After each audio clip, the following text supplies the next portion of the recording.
Okay, I'm going to read Hal Draper's piece titled The Principle of Self-Emancipation in Marx and Engels from 1971. So roughly contemporaneous with the last two pieces by Draper that I read on the microsect. And there's a note at the beginning. The following essay is one chapter of a larger work in progress on Karl Marx's theory of revolution, and concerns itself with only one aspect of Marx's views on the nature of proletarian revolution.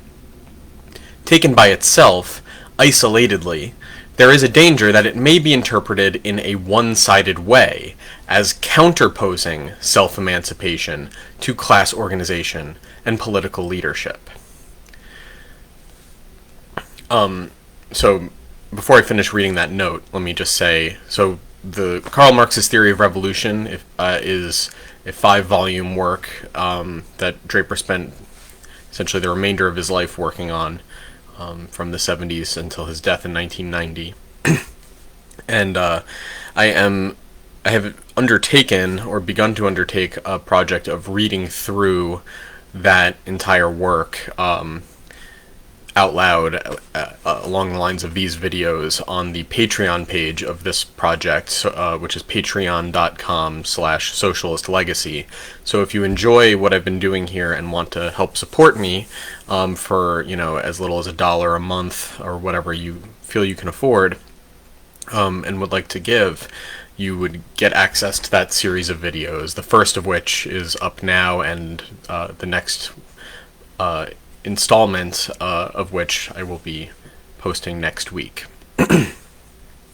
And I also wanted to mention, if you've heard of Draper before and it wasn't through the microsect articles that I just read, it was most likely from another famous piece of his from the 60s. I think it was originally written in the early 60s, I'm not sure exactly what year, and then it was republished a few times after that in altered editions, titled The Two Souls of Socialism, which is where you get the term socialism from below, and as counterposed to socialism from above. And that's a very interesting piece, and I definitely think it's worth returning to. I do think it's a little less refined of a perspective than you find in his work from the 70s and onward, but I do think it's definitely worth reading. It's much better than the caricatured version of socialism from below would that you might hear from other leftists would lead you to believe. And I have a feeling that the reason he makes this note at the outset of this piece about the danger of a one-sided interpretation of what he's putting forth here is precisely because his argument about socialism from below in The Two Souls of Socialism was appropriated in a one-sided and distorting manner. And I think that was something he was keenly aware of. So this argument is in a way a further clarification of the point he was making there, and I think it does a better job of avoiding the one-sided appearance of that earlier version of the argument, but he's also keenly aware that this version as well could be understood one-sidedly, and so he's warning against it for that reason. Anyway, so to continue with the note, such a conclusion, namely that self-emancipation in Marx's thought is to be counterposed to class organization and political leadership, such a conclusion is utterly baseless in my own opinion. And that such a counterposition has nothing in common with Marx's approach is, I think, proved to the hilt by Monty Johnstone's admirable study, Marx and Engels and the Concept of the Party, which I read in two previous videos in 2 parts. So you can go back and find those if you didn't catch those videos. It's a great piece. Draper continues, I agree unreservedly with Johnstone's passing remark. Marx's famous principle that the emancipation of the working classes must be conquered by the working classes themselves, on which he and Engels insisted again and again, is complemented, not contradicted, by their concept of the party. What is true, certainly, is that the principle of self-emancipation conditions and interacts with one's concept of class party and vanguard organization. What is true is that the principle does contradict is what is true is that the principle does contradict is quite incompatible with a number of well-known party concepts held by self-styled Marxist parties, including both the classic and contemporary social democratic parties and the Stalinist type parties, both of which types are elitist in different ways. But this is a question which requires a separate and extensive treatment of its own. And I think that treatment was something he was working on in a kind of elementary way in those articles on the microsect. A fuller treatment of that question remains to be done, I believe, and doing so is certainly a goal of this project over the long term. Okay, so that was just a prefatory note to this piece, and now I'm going to begin the piece in earnest.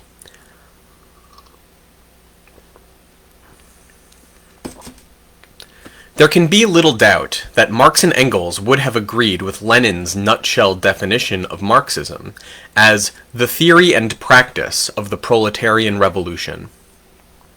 In this violently compressed formula, the key component is not the unity of theory and practice. Unfortunately, that has become a platitude. Nor is it revolution. Unfortunately, that has become an ambiguity. The key is the word proletarian, the class character component.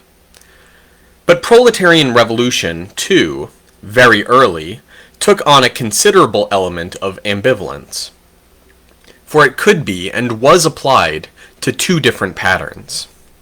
In one pattern, the proletariat carries out its own liberating revolution.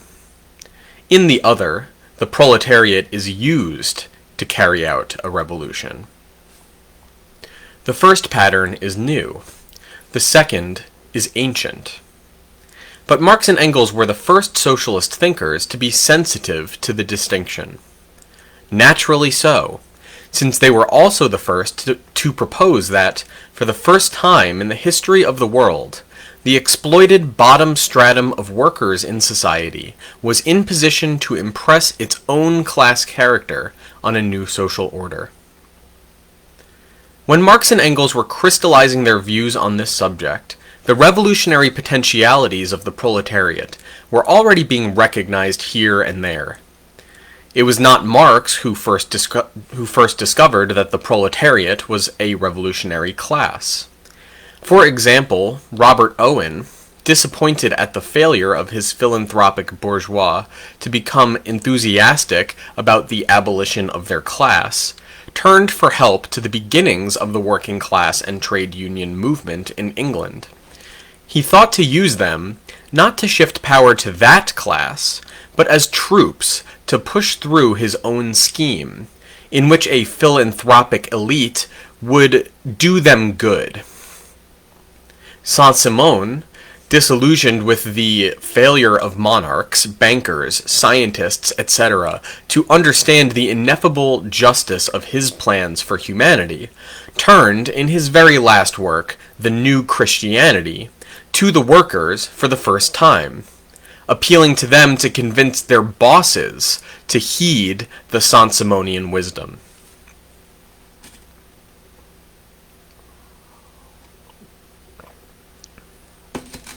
The larger historical pattern.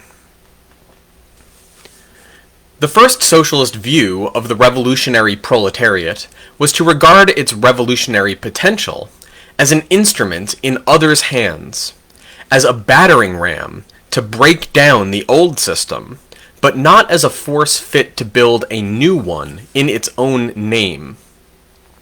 These non-proletarian socialisms not only preceded Marxism, but have always been far stronger than Marxism in the socialist movements of the world, today as yesterday. It must be emphasized that this pattern is not something peculiar to the socialist movement, but extends into socialism. It extends back into all recorded history, far as human eye can read. One section of the propertied classes, beaten on top, becomes desperate enough to resort to arousing the broader masses below both contestants, and therefore sets the plebs into motion, with appropriate promises and slogans, in order to hoist itself into the seats of power. Hence, for example, the tyrannoi of ancient Greece have become tyrants in modern languages, not because they tyrannized over the masses any more than the preceding oligarchy, but because they used the masses to tyrannize over the oligarchy itself. The pattern is visible in the story of the Gracchi. It is commonplace in modern history. It is a key to the dynamics of class struggle and intra-class struggle throughout time. But it is always a gamble. There is a social risk. After you have called the masses from below onto the stage of social action, how are you going to get them off and back into their holes after they have done the job for you? These animals are dangerous. Handle with care. The intoxication of a joint victory may make them forget that you are their natural master. They may reach out for something for themselves, or smash things up in the process. That danger was there even in ages when the broad working masses, slaves, laboring freemen, or serfs, could not and did not have any vision of a new social order which corresponded to their own class interests. When, therefore, their rule could not in fact mean a reorganization of society from below, but merely chaos. When that changes, what was previously a serious danger to order becomes a mortal danger to the social order itself. The Proletarian Acheron. This is the change that takes place in history with the rise of capitalism and its shadow, the revolutionary proletariat. For the first time, there is a class below, the class on whose labor society is founded, that inherently does suggest a social program for its own reorganization of society. Once set in motion, in struggle, this class has an historical option. It is not limited to lending its services to one ruling class or section of a ruling class or another. It can go into business for itself.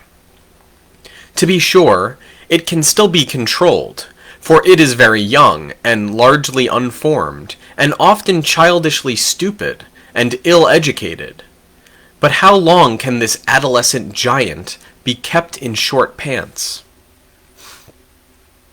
Because of this new type of danger, the class instinct of the bourgeoisie early made it reluctant to call the working masses into civil conflict, even as an ally in its own drive to gain power from the older feudal order, and, since then, made it interested mainly in ways and means of fragmenting and channeling the dangerous mass forces below.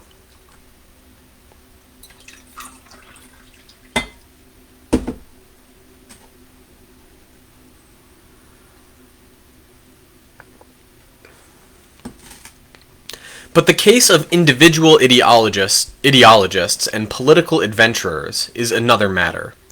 So also political tendencies which look in the direction of an anti-capitalist elite. Hence, one of the characteristic differences among the bourgeois politicians is willingness to play with this fire, to one degree or another. Marx noted this, for example, in his thumbnail sketch of the French liberal politician Thiers, who, after serving both Louis-Philippe and Bonaparte, carried out the task of massacring the Paris Commune. Quote, a professional revolutionist in that sense, that in his eagerness of wielding power, he never scrupled, when banished to the ranks of the opposition, to stir the popular passions and provoke a catastrophe to displace a rival. The working class he reviled as the vile multitude.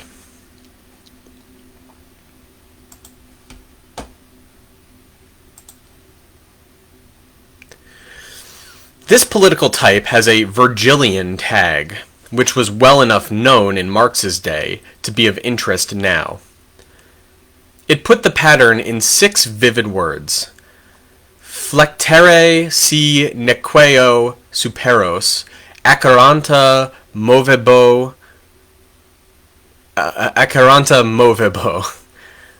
hopefully that Latin was acceptable, although I don't know if there's anyone able to judge that today. Certainly anyone watching this.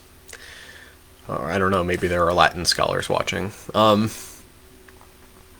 Anyway, the translation would be, if I cannot change the powers above, I shall set the lower regions, Acheron, into motion. George Brandis's book on Lassalle tells us that the would-be workers' dictator, Lassalle, weighing his political course, quote, pondering like Achilles in his tent, mentally repeated to himself for nights and days the burden of Virgil's line. The motto also came to Engels's pen as he contemplated the cowardice of the French liberals of a later day. Quote, the flectere si nequeo superos aceranta movebo is not their business. They are afraid of the proletarian Acheron. Marx developed a new, third view of the proletariat, basically hostile both to the Olympian view of the ruling class and the Acherontic view of the would-be ruler. The new principle.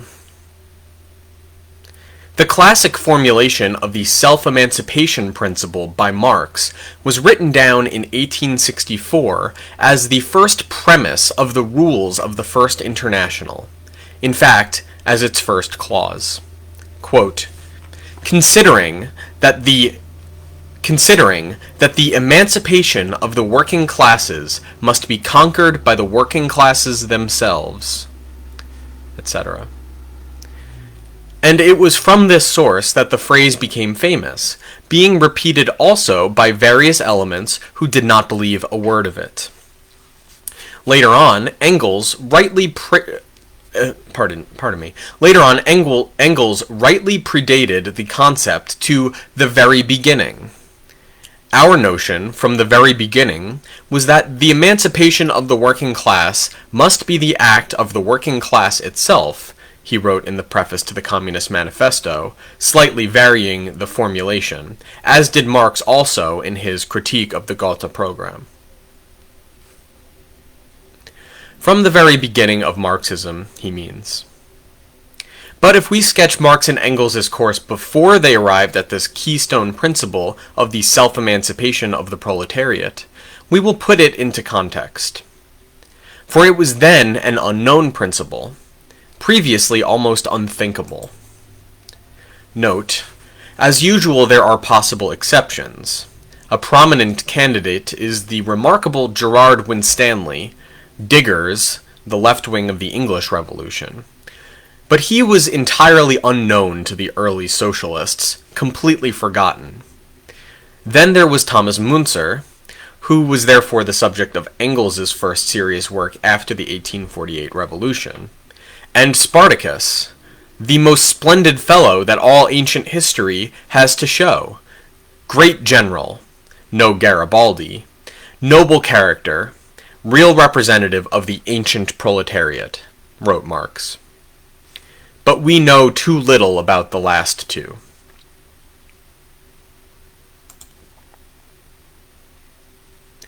There was nobody from whom to adopt it, the principle of self-emancipation. Marx had to invent it himself, to reinvent it. The probability is that it was Marx who straightened Engels out on the subject, in the course of their collaboration in 1845 on the German ideology.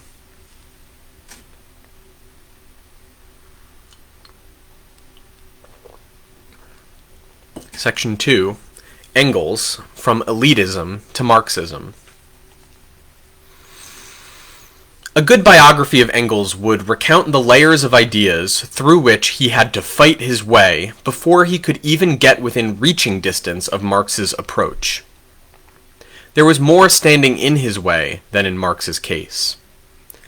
We will only mention now that first, Engels had to revolt against the authoritarian pietist Christianity of his family and home.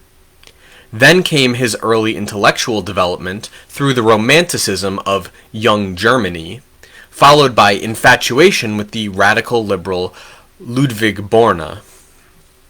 Involvement in the young Hegelian, left Hegelian, circle in Berlin, plus an early dash of Shelley, led to his conversion to a so-called communism by Moses Hess, who was then in this period of Schwärmerei over Proudhon's newfangled anarchism, which he understood to be similar to his own sentimental petty bourgeois socialism. In England in 1843, Engels was at first mainly in contact with the Owenites, for whose New Moral World he began his English writing, although he also made the acquaintance of émigré German communist workers like Karl Schapper. Then he went through a spell of enthusiasm over Wilhelm Weitling's allegedly working-class communism, finally making contact with the Chartist movement. The radical scene was what this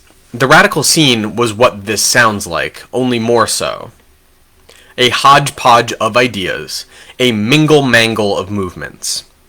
And before Engels got to Chartism, every one of them was basically elitist to its core. We will bring salvation to the toilers, and consent to lead them where sheep may safely graze. Let us pick up Engels towards the end of 1843. He is writing articles for the Owenite New Moral World, as a convert to philosophical communism by Hess, and as an admirer of Proudhon's anarchism. In a key article, he praises Proudhon's What is Property of 1840 as the most important communist work published, for he is ignorant of the fact that Proudhon denounces communism, since this enthusiasm came from Hess, who had adopted that label.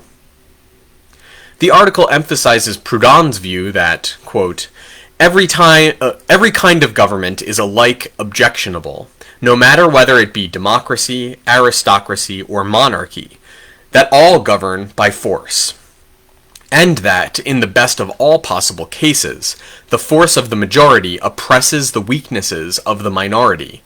He comes at last to the conclusion, nous voulons l'anarchie.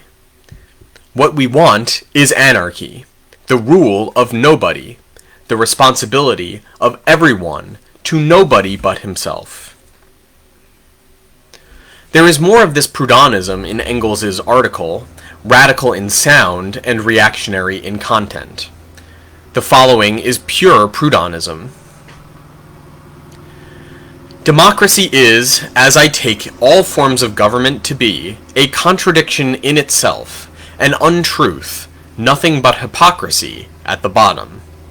Political liberty is sham liberty, the worst possible slavery, the appearance of liberty, and therefore the reality of servitude. Political equality is the same. Therefore, democracy, as well as every form of government, must ultimately break to pieces. We must have either a regular slavery, that is, an undisguised despotism, or real liberty and real equality, that is, communism. This reflects Proudhon's virulent hatred of democracy, using truths about sham democracy to damn democracy itself, not to demand the sham be exchanged for real democracy. I apologize for the noise. There's road work going on right outside my window. Hopefully it's not too disruptive. Philosophical elitism.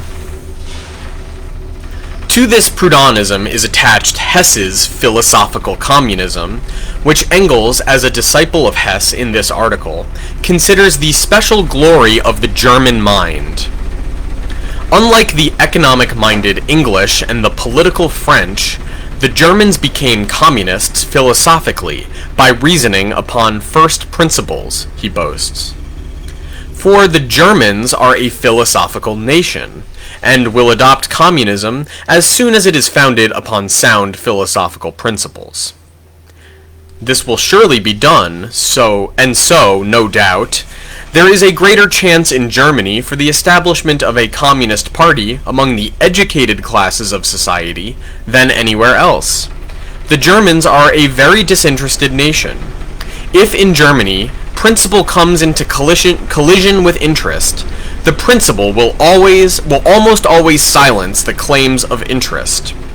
The same love of abstract principles, the same disregard of reality and self-interest, which have brought the Germans to a state of political non-entity, these very same qualities guarantee the success of a philosophical communism in that country. It will appear very singular to Englishmen that a party which aims at the destruction of private property is chiefly made up by those who have property. And yet this is the case in Germany. We can recruit our ranks from those classes only which have enjoyed a pretty good education. That is, from the universities and from the commercial class. And in neither we have not hitherto met with any considerable difficulty. This hash, which is pure Hess, give a good idea of what some of the better elements of the day were thinking and saying. Engels' next contribution to the Owenite paper is especially taken from Weitling, who had also been praised in the previous article as the leader of the working class wing of German communism. Engels now stresses, the chief point in which Weitling is superior to Cabet, namely, the abolition of all government by force and by majority, and the establishment in its stead of a mere administration, and the proposal to nominate all officers to this administration, not by a majority of the community at large, but by those only who have a knowledge of the particular kind of work the future officer has to perform, and one of the most important features of the plan, that the nominators are to select the fittest person by means of some kind of prize essay.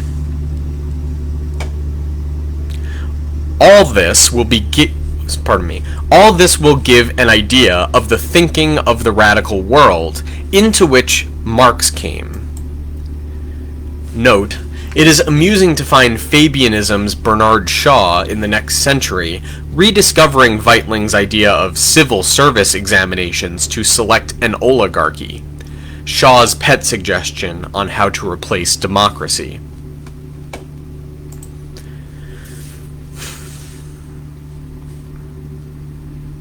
Engels' subsequent articles for the Owenites at the end of 1844 and the beginning of 1845 became gradually more ambivalent about the relation between communism and the classes.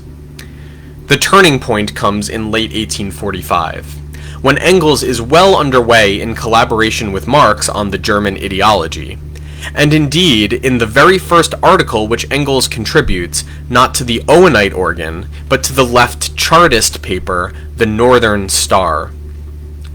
Engels spells out the complete turn he has made by cautioning the Chartists not to expect any revolutionary change from the middle classes. It is from the very heart of our working people that revolutionary action in Germany will commence. It is true there are among our middle classes a considerable number of Republicans and even Communists, and young men, too, who, if a general outbreak occurred now, would be very useful in the movement.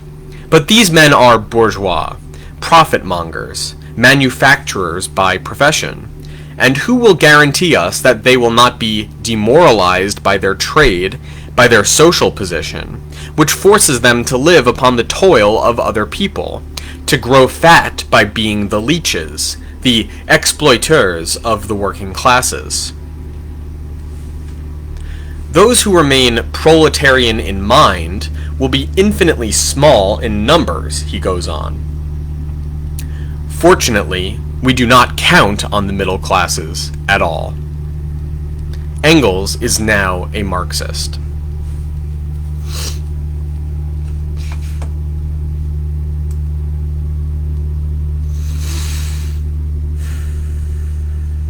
Okay, I have about a little less than half an hour before I have to leave.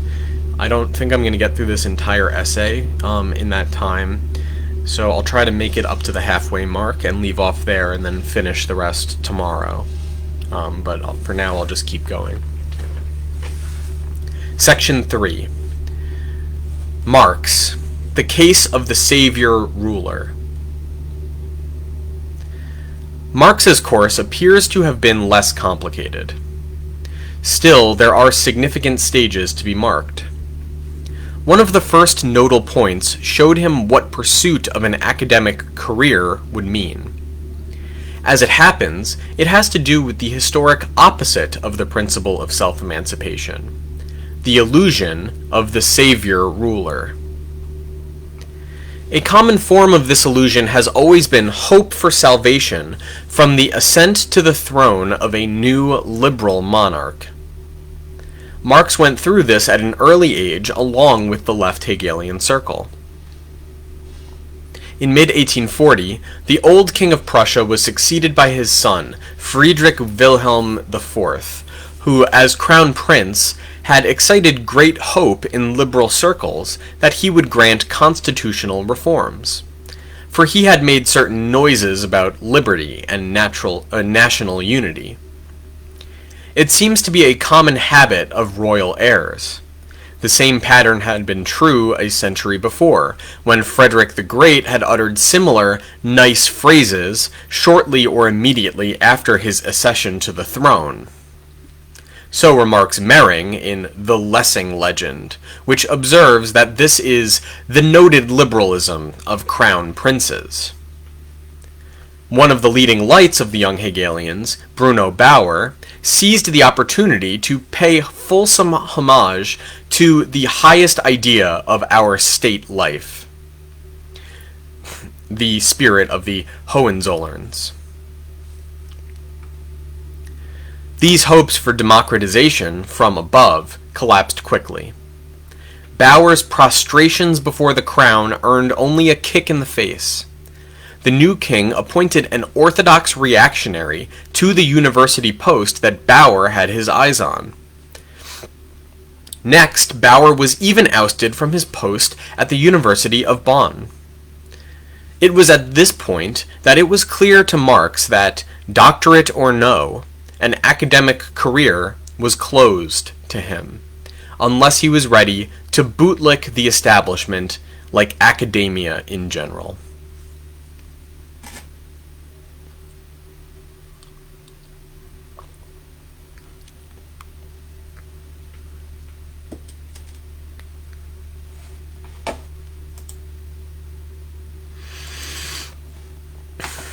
Marx and Köppen.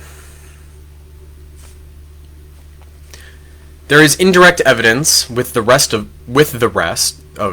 is indirect evidence that, with the rest, Marx had been caught up in the liberal illusion about the new king. In April 1840, looking to the new reign, Marx's best friend, K.F. Köppen, also a prominent left Hegelian, though 10 years older than Marx, had published a book on Frederick the Great and his opponents. One biographer of Marx describes the book as follows: Koppen honored Frederick, in whose spirit we swore to live and die, as the enemy of Christian German reaction.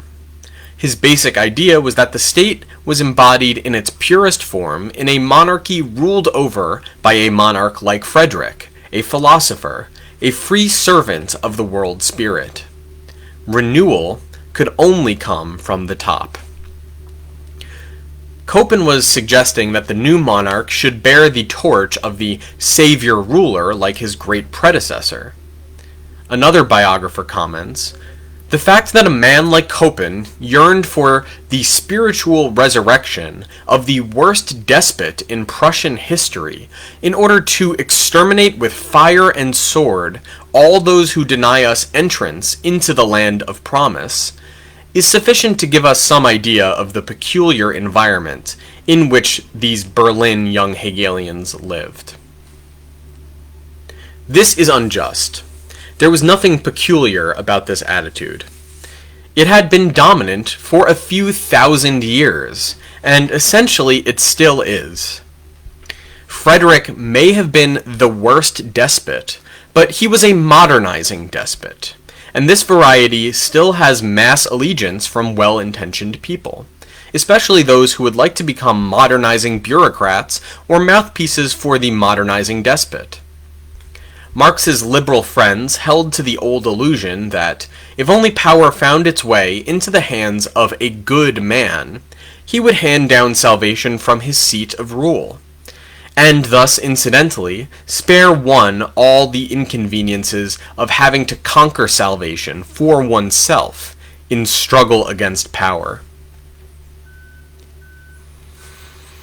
Koppen's book was dedicated to my friend Karl Heinrich Marx of Trier.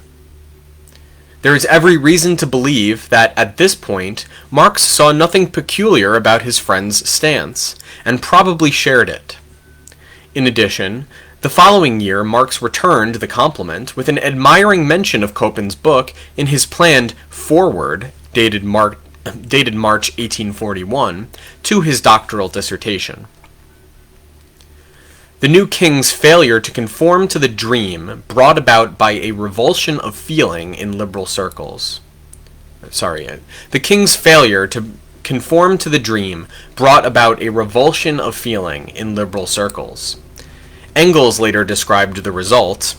Indeed, the middle classes, who had partly expected that the new king would at once grant a constitution, proclaim the liberty of the press, trial by jury, etc., in short, himself take the lead of that peaceful revolution which they wanted in order to obtain political supremacy, the middle classes had found out their error, and had turned ferociously against the king. In the Rhineland, continues Engels, this revulsion or exasperation produced the Rheinische Zeitung in Cologne, and made its bourgeois sponsors temporarily willing to let young Hegelian radicals edit it, Marx becoming editor in October 1842. This is the place to mention that the young Engels also went through his stage of disillusionment in benevolent royalty before and after Friedrich Wilhelm IV. Just before, though not yet very radical, Engels had written a friend about his disgust with Friedrich Wilhelm III's failure to carry out his promise of a constitution. The same king who in 1815, beset with fear, promised his subjects in a cabinet order that they would get a constitution if they pulled him out of that pickle. This same shabby, lousy, goddamned king now lets it be known that nobody is going to get a constitution from him. There is no period richer in royal crimes than 1816 to 1830. Nearly every prince that reigned then deserved the death penalty. I could tell you delightful tales about the love that princes bear their subjects. I expect anything good only from the prince whose head is buzzing from the buffets of his people. I expect anything good only from the prince whose head is buzzing from the buffets of his people, and whose palace windows are being smashed by a hail of stones of the revolution. After the accession of the new king in 1840 and the above-mentioned revulsion, Engels published an essay attacking the king's political and social views and warning that a free press and a real parliament would not be granted by the monarch, but would have to be won by the people. It closed with a hint that Prussia was nearing its 1789. All this merely taught the liberals not to expect much from this particular monarch. By nature, liberalism typically seeks reform by seeking the ear that is connected to the hand that holds the levers of power. But for Marx, the lesson bit deeper. It was his last illusion in the savior ruler.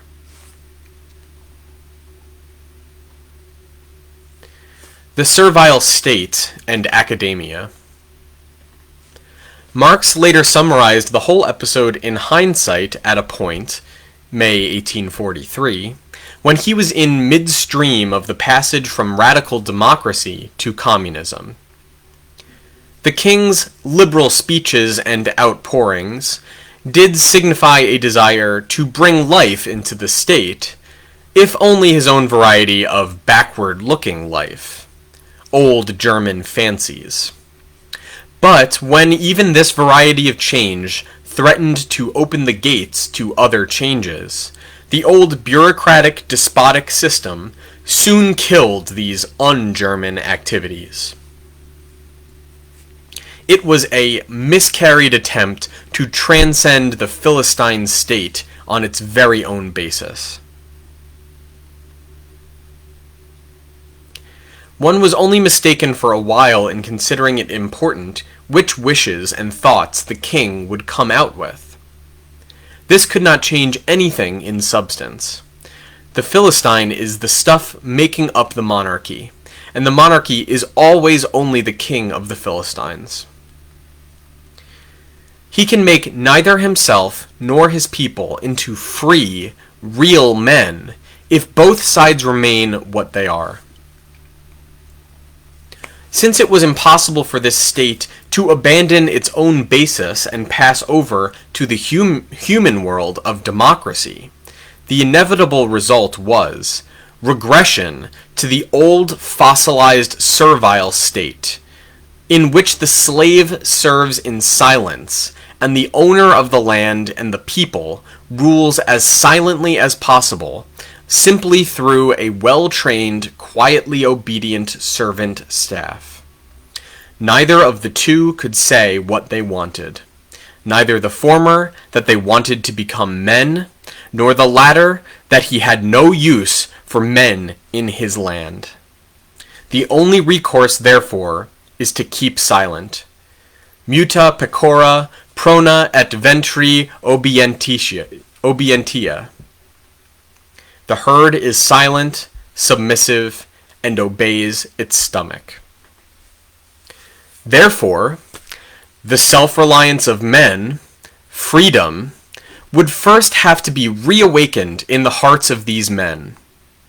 Only this consciousness, which vanished from the world with the Greeks, and into the blue mist of heaven with Christianity, can again turn society into a community of men to achieve their highest purposes, a democratic state. For Marx, the freedom of self-reliance meant not only the abandonment of the savior-ruler illusion, but also the decision to abandon the road of scholarship in the university world. For that road was possible only by accepting a life of silent submission to the servile state, refraining from giving battle to ensconced power, burying one's nose in scholarly busywork and profound thoughts, while injustice and inhumanity reigned outside the stained glass windows.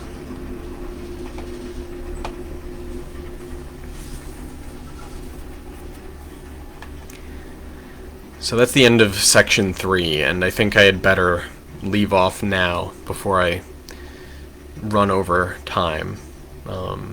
As I said, I have to go to work shortly. But yeah, we're just about to begin section 4, titled Marx, the Promethean Spirit, which begins to explain Marx's innovation in breaking with the illusion of the savior ruler and submission to the servile state, and the Acheronic conception of the revolution, in which one section of the ruling elite uses the discontents of those below to displace another section of the ruling elite, only to reinstate the submission and servitude of those below them in a different form.